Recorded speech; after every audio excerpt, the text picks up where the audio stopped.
the draft is ready to jump on into. The Udyr ban that you talked about is well and truly there.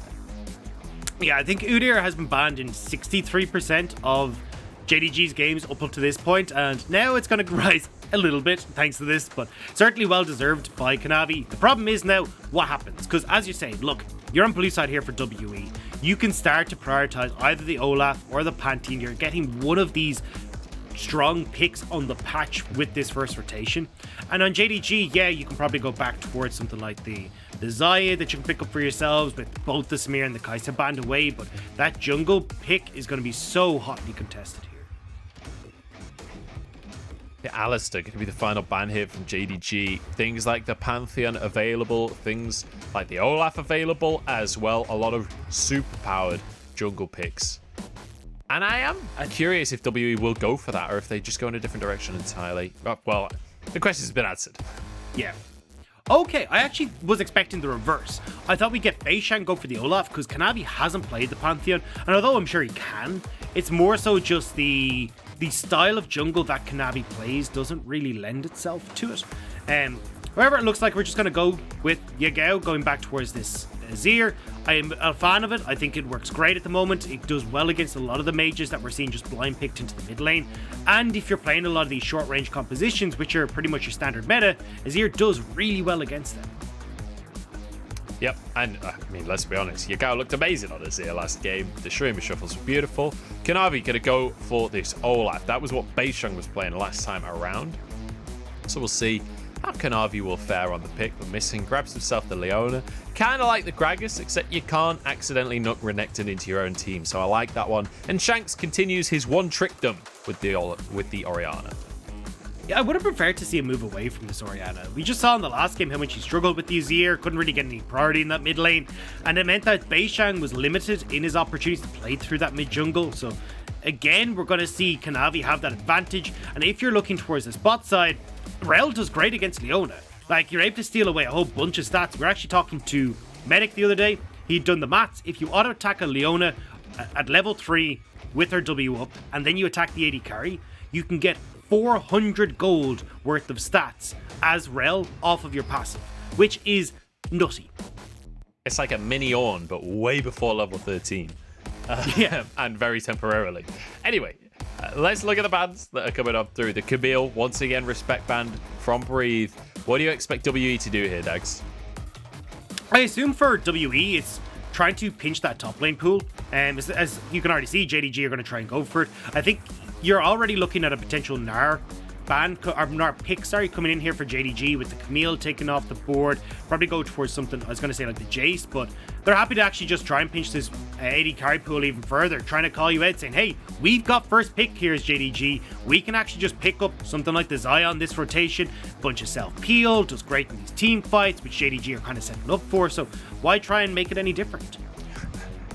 We are going to see 3 different AD carries banned out in the second rotation. There were already 2 banned out in the first rotation of bans. So we have 5 AD carry bans, which means we now have to see how deep these champion pools go. The Jhin and the Misfortune were 2 picks that used to be real popular a little while back. Seraphine is up. You could go MF Seraphine here. You could. I just don't know if I like with the style of composition that WE are going for. I think I prefer to see them go. What am I talking about? You could definitely look towards something like the Xayah here. I mean, the problem that I have with the Jhin being paired with Rel is that, like, you're all in on a lot of bursts. The Jhin, and that works very well with Ren, but it's heavily reliant on that 4th shot. If you're not, it's a little bit easier for the Missing and Jomong to disengage, get away from that Rel, and then be able to turn that damage around on the bottom side. But we'll have to see if that's what they decide to go with here. Okay. I'd be down for the Vayne. Yeah. I think the Vayne is actually great here. So Jhin can do a lot of work into the Vayne in the early stages where he's able to push that wave very aggressively, start to chip away at the turret. But it's not like you're really going to be able to get that all-in kill with the Jin and Rel, just because you can get that condemn, stop the Rel engage, and then she kind of awkwardly waddles herself away in shame. So I think on WE's side, you set up for a strong bot lane here. JinDong is a great Vayne player, and it now gives you a lot of damage in these team fights as well to deal with something like the Olaf and this Gragas. They just do have to be careful again of the range on JDG's side, because when you look at the Azir and that Jin W with the curtain call, it's not exactly like Vayne is set up to get on top of these guys. Yeah, it's down to JinDong to strut his stuff a little bit here now. JinDong is certainly a player that we've seen play Vayne in the past, but not this split. This is the first game of Vayne they'll be playing this split. But he's the kind of guy that he likes to show off a little bit. We know JinDong for sometimes going a bit too deep and making some plays that could be referred to as Vayne spotting. So just keep your eyes on that across the course of this one. Holistically though, Dagda, how are we feeling about these compositions? Because the Azir is still there for JDG, but without the Varus, it doesn't feel as similar to game one. Yeah, I mean, it's still kind of similar. You still have that long-range poke that's coming through with the Azir, and also still with the Jin.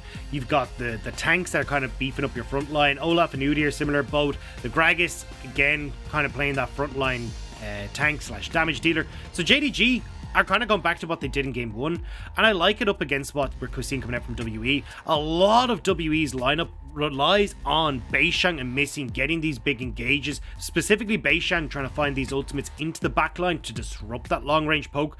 But if you're in the pit as Beishang and you're trying to steal away a dragon, you don't have the opportunity to go for these engages. And stealing away dragons was the story of game number one as well. Beishang versus Kanavi, the usurper versus the Spring King of last year. We'll see if Beishang has what it takes, because he didn't quite work out in game number one.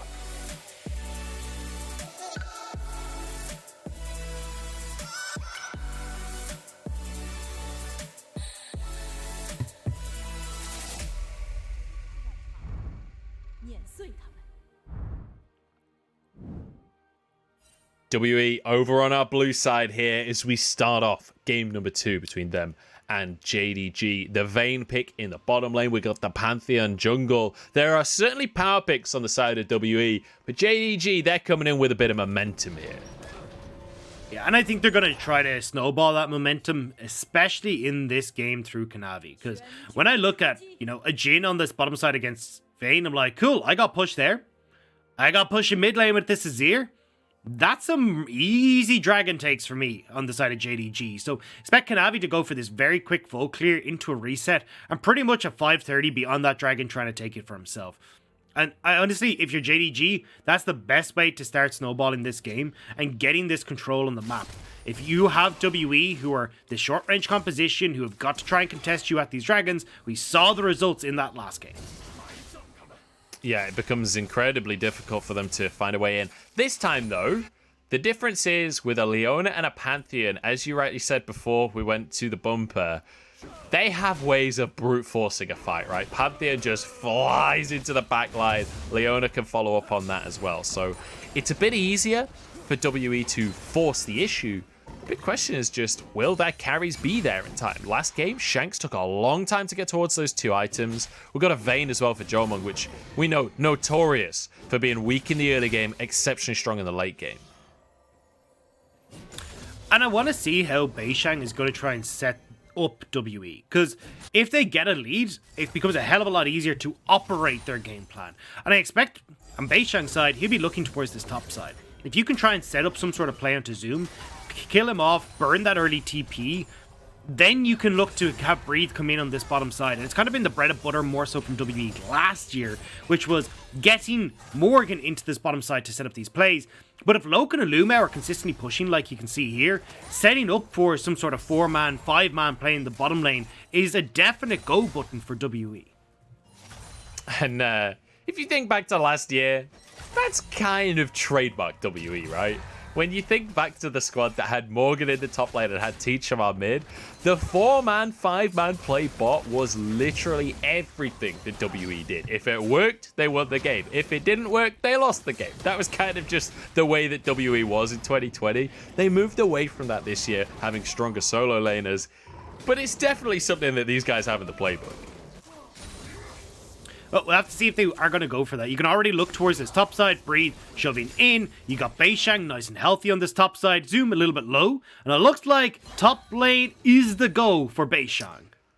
Beishang wants to get Breathe snowballing, and I can understand why with the Renekton. If we're talking about dragon fights, he's the one to go for. Beishang's here. Zoom already flashed. The belly bop is beautiful. Breathe flashes on in. It's not going to be enough. Does he have any damage? Q's coming up, but Beishang finishes the kill with the Comet Spear. I'd actually like to see Beishang push this in with Breathe, though.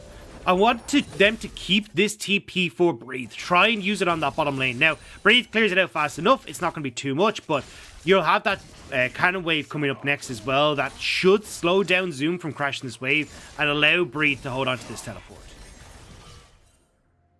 Yeah, well, actually, Breathe's just going to commit the teleport. He's saying, you know what?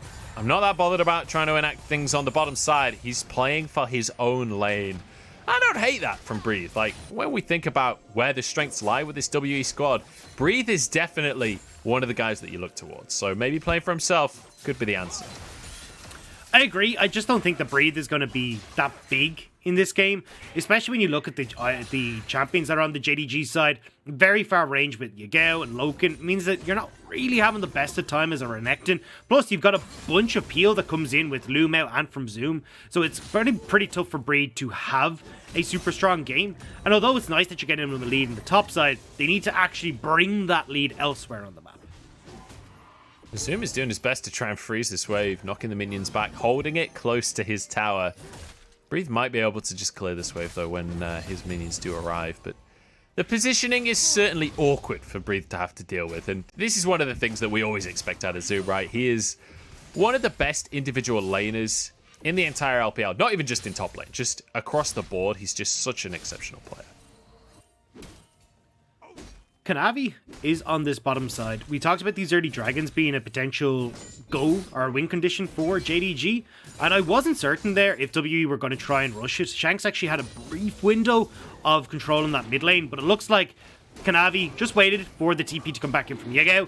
So early dragon picked up, and again, this is just going to continue until WE can try and go for some big play. Speaking of big plays, Damn. It's onto the top side. Zoom, see you later, buddy. And now they get some turret plates to work with as well. The Demolish comes on through. Breathe barely survived again, but survive he did. Now towards the bottom side as JDG want to answer. Jomong and Missing underneath the tower, trying to get some stuns onto Lvmao. Jomong has his flash and his heal available. Kanavi is low. He's underneath the tower. One more shot does go through. Missing gets the kill. 1 for 1 here as Loken and Lvmao still surviving. It's a massive amount of minions, though, that Jomong will miss here. That's the big one. It's the just sheer amount of gold and experience that is being taken out of the hands of this Vayne. Means JDG's bot lane are going to be in great shape. You got to kind of keep your eye on Missing, though, because I wasn't sure how much he wanted to tank up that shot. Yeah, I don't know if he can just tank these guys forever like he's pretending, but we'll back away in the end. Let's take another look as Kanavi perhaps went a little too early. It did go a little bit early, but it was more so because Lvmao got knocked away by the Condemned. So they weren't actually able to get that flash toss over the shoulder that you get from the Ferromancy. Meant that they got enough damage on towards Kanavi. So nice job from Jomong to at least turn that one around and get one back in their favor. Unfortunately, though, that kill did go to Missing. So again, exponential lead coming in for Loken in that bottom side of the map. And they can continue to go with this. As we were saying, you're going to have to rely on like Breathe coming in with these TPs and on a decent flank as well to try and break JDG's control over this mid and bot side of the map and over these dragons. Missing his scanned, so he knows that Lvmao and Kanavi are going to be here trying to fight for the Scuttle Crab, but they're just setting this up for Beishang, who's moving over. Will be able to remove the shield. Has his smite if he needs it, but I think they're going to just be able to take this one for free. JDG obviously got the first Drake a moment ago. The next Drake will be coming up in 3 minutes. And Beishang maybe just wants to fight here. Missing's moving over as well. This would be a 3v3 if they wanted to go for it. I feel like that definitely favors WE, though, because Beishang is pretty huge right now. Yeah, they're trying to move over towards this Rift Herald. You can see that Jomong actually had a bit of a push on that bottom side, unlocking Missing on this bottom lane, trying to use the advantage Breathe has to get that Rift Herald. And if I'm Beishang, then I just plonk that bot lane. I try and get some of this Missing gold back in towards the hands of Jomong. Kanavi is trying to check the red buff, but Breathe and Beishang, they're best mates this game. They have been working together all game long. Beishang's like, look, I ganked your lane twice now, mate. Come and help me get this red buff. You owe me one. And Breathe is, he's an honorable friend. He's willing to make that sacrifice. So moves over. And now, as you rightly said, they can tick off the checkbox on going for this Herald as well. And again, I want to see this gold going in towards JinDong. JinDong is going to be the main carry when we get to these later points. And if he's enabled and able to get onto the character or the champions on JDG side, he's going to be in a fantastic spot. It's just, I don't know, it's hard to see a world where JinDong is easily able to get on towards Yagao and Loken. But you got to hope and pray is WE. They recommitted to the tower. Missing could be in trouble, but they are out of minions. And Beishang's on Pantheon, so he's got the Herald, and he can fly into this play. If JDG try and force this, they could overstep, but I think they've realized the situation. They know how big Beishang is right now, so they decide, okay, couple of tower plates and a few minions denied is all we're going to be able to get from this one. Nice read from JDG. You know there's 3 turret plates on that top side, so if WE were going to try and double down on Breed's lead, you would have seen Beishang just run in top and grab that tower. The fact he hadn't shown means he had to be going towards a recall, would be present on the bottom side, so nice job for them to walk away from that. Now though, we need to see if Beishang can actually use this ultimate to get advantages, because right now, although we're looking at a lead for WE with about a 2,000 gold, it is on this Renekton in the top side, it's on this Pantheon, and when we hit to the mid game, they're not going to be doing quite as well as you'd hope in these fights against JDG. That said, Gordrinker has been finished for Beishang, so he's definitely big. That is for sure. Beishang in the next couple of minutes will be able to kind of 1v9, but whether or not the rest of the team can back him up in those kind of situations is going to really matter. So and if Beishang does denied get a big recall enough, here.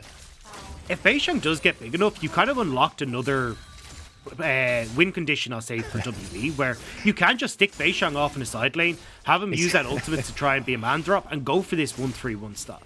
Beishang carry is like it's like the demo disc PS1 Easter egg, where it's like if you go through the right wall, you get to do level 2 as well as level 1 and your PS1 demo. It's beautiful. Beishang definitely capable of being that carry as well. Drake's come up though, Dagda. I feel like it's JDG. You just got to give this one over. Honestly, I'm kind of surprised that we don't have JDG fighting a little bit more for this.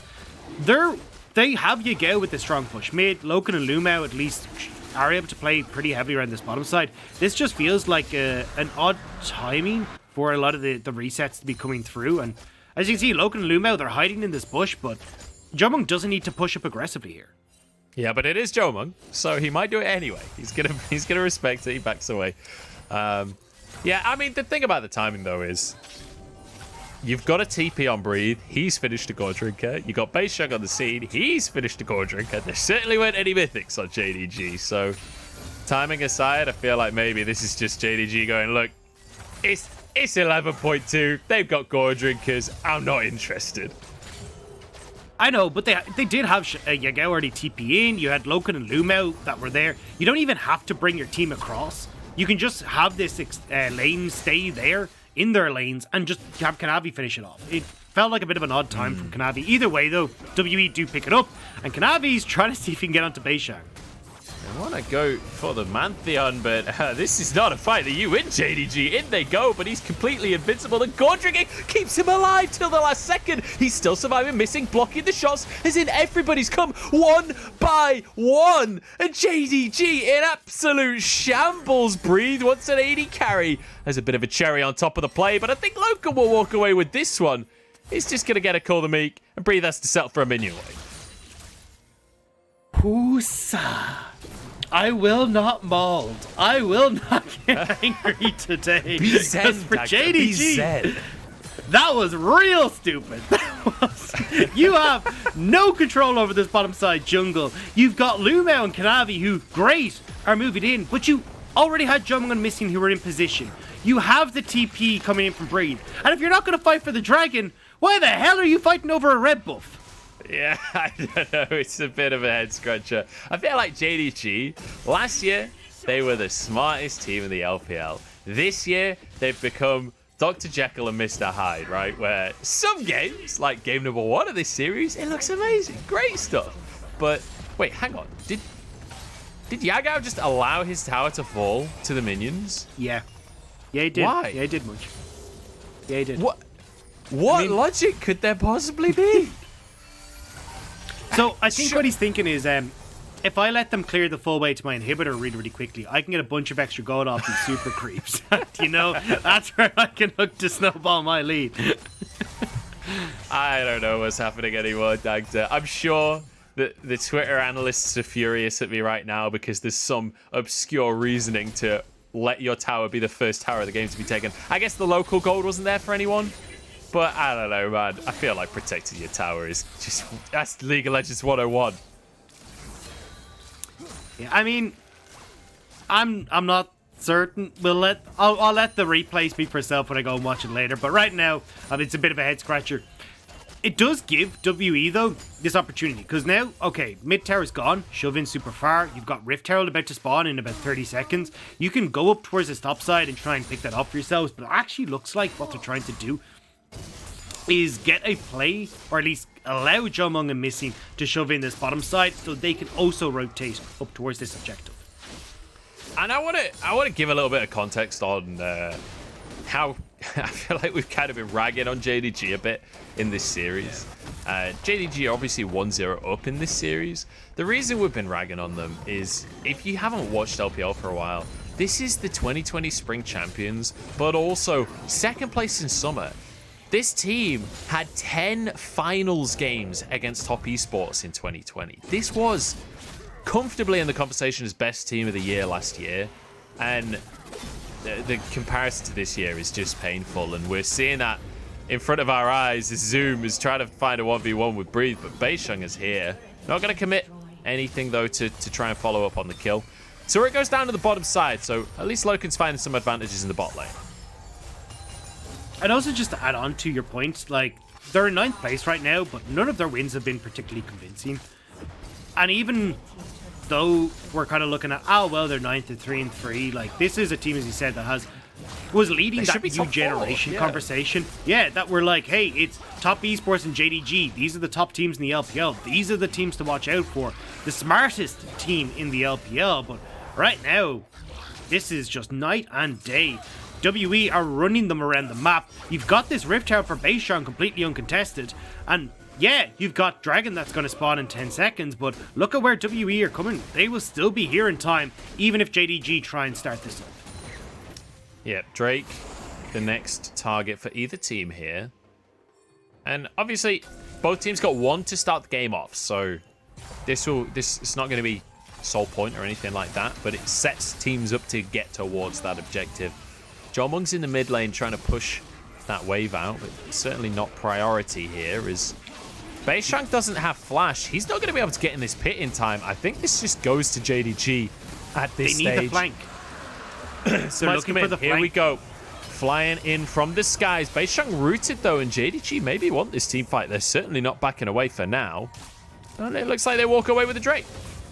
Yeah, WE were trying to see if they could find an opportunity for Beishang or even Breed to get into a flank, try and pincer JDG, but they're not able to do so. Now, they do have inner track on towards this mid lane, who just gets out, but looks like with everyone over JDG here, they should be able to defend this.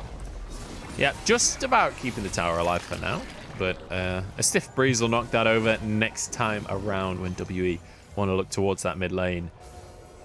But we are heading towards the 20-minute mark, and there is a Vayne on the side of WE. If WE can maintain map control, there's a very real possibility of Baron rushes. Honestly, on either side, because there's an Azir for JDG as well. Like, Baron control is actually going to be really important over the next few minutes. Yeah, I mean, you got Azir with Leandri's Anguish as well, Kraken Slayer for Vayne. They do these objectives insanely fast.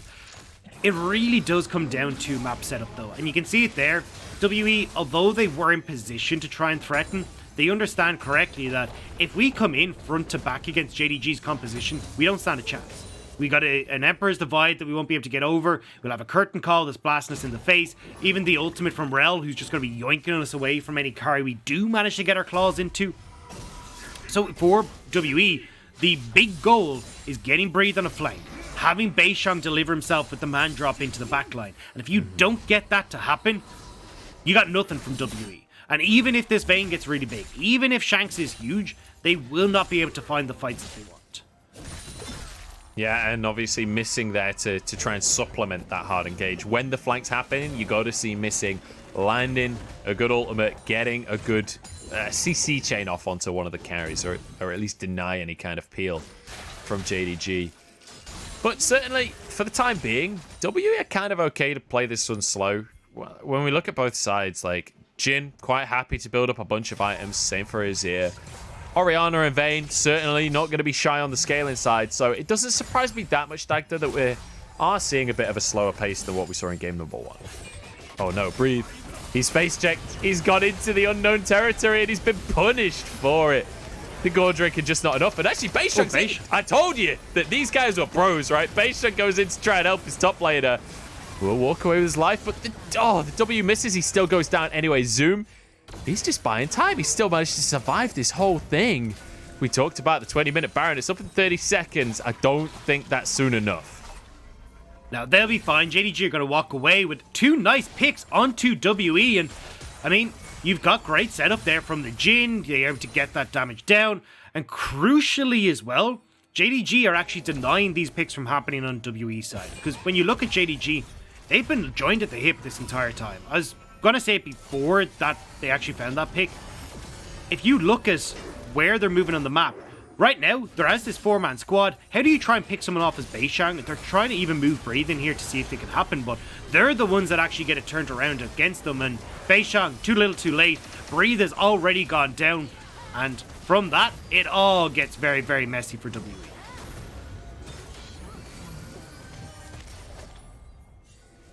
I think Munch has muted himself because I can see him talking, but I'm not 100%. I have it. For some reason, I'm coughing like absolute crazy today, and I forgot to review that one time. I apologize, everyone. I was just saying, what a great ult coming out from Zoom to keep himself alive, make it a super one-sided play in favor of JDG. And now, we have 2 big old objectives coming up, Dagda. Baron already on the map, as we already established. Both teams have incredibly fast Baron takes, but the Mountain Drake, more importantly, coming up in just under a minute. JDG, it'd be soul point for them if they can grab it. This is going to be, again, a bit difficult for WE to aggress onto. You can see they don't really have deep vision in towards JDG side. They've actually invested a lot of it more towards the Baron rather than this Dragon. And if I'm JDG, you already talked about how quick their Baron take is. Why not just trade that Dragon bot side for full control over this, for this Baron area? Although, as I say that, maybe looking for a pick here. Let's see, Jomung actually rolls forwards towards Loken. He's a madman. Main spotting galore, but he's managed to survive, and he's looking to get some damage out as well. In goes the Viking, though, to try and shut down the Night Hunter. Beishang knocked into the rest of the team, but he's okay with that. In goes missing. In comes the engage. Loken low. The Solar Flare tags him down, but they can't quite finish skill. Breathe can't get in range either. The Shockwave onto the backline, but everybody's surviving on JDG. Now the curtain call to pick off some stragglers. It's going to be 1-for-1, mid for mid. WE, I think, have to back away and lick their wounds. The WE greed just got too much of them there. They had the pick onto Yagao. They saw their moment of opportunity. There's no Emperor's Divide. There's no one who can try and keep us at bay, but they forgot. You've got Zoom with these casts. You got Lvmao with so much peel as well. And even Loken free firing, as you can see, able to get away from the jaws of WE. And now, what could have been a definitive Dragon for WE, shutting down JDG for the next 5 minutes, or even 10 minutes, has now netted JDG the Dragon, and they're on soul point. I feel like we just saw a Pantheon ult coming through as the replay came up. We've got to fight. I'm more interested in what's happening right now. Here we go. Shanks picked off already. JDG starting to fight off well. Beishang's in trouble. Has the Sterix. Has a lot of his sustain, but he goes down anyway. Now missing falls. Breathe is alone. Jomung chased out by Lvmao. Breathe's in the Baron pit. He's in the back of the Baron pit being bullied by the purple worm. Jomung knows he can't go anywhere. Breathe.